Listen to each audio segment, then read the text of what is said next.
Every GM in the NHL not in Toronto right now is very thankful that they play in their city, because the Toronto Maple Leafs have just broken up with Kyle Dubas, and it's very public and everyone has an opinion. The news came earlier today. The Toronto Maple Leafs Twitter account put out a statement saying that the team has decided to move on from Dubas, and this was somewhat surprising because given the press conference Dubas gave earlier this week, many of us thought that the decision on whether he would be the GM going into next year would be one made by him.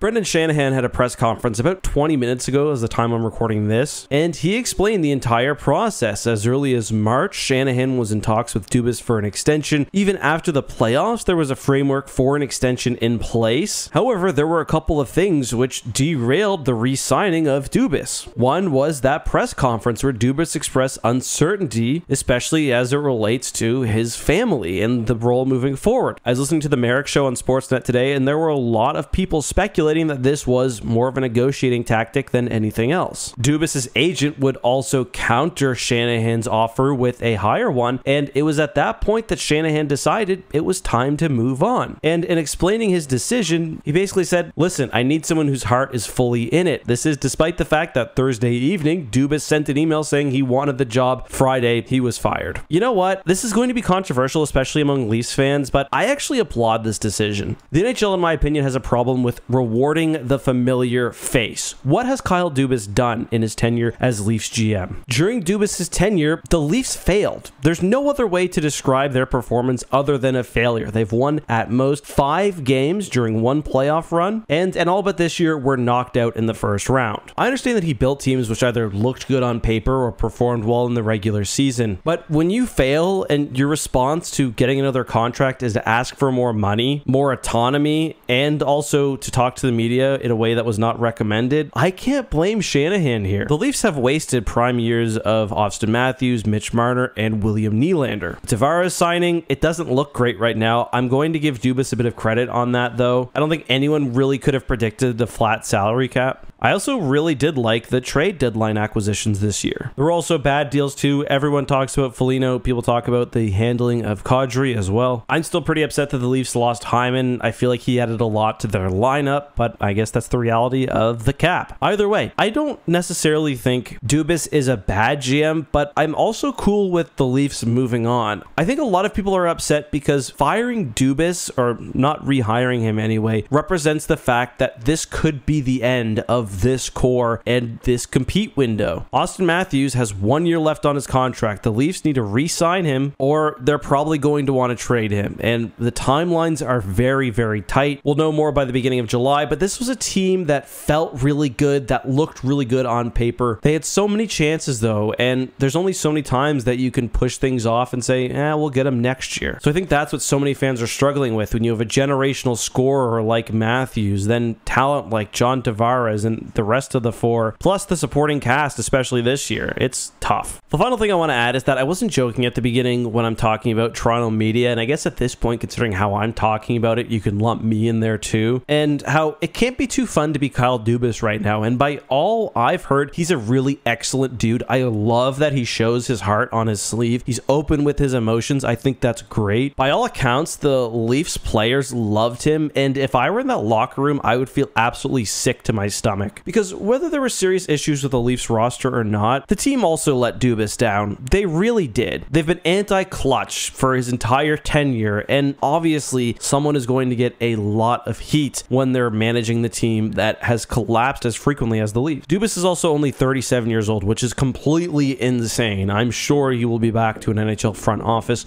sooner rather than later, and that he will be in the league for another 25 or 35 years. And I wish him my best. It's very easy to criticize decisions from the outside, especially when it comes to big names like signing John Tavares. But those are just my thoughts. I'm sure you'll let me know yours down below.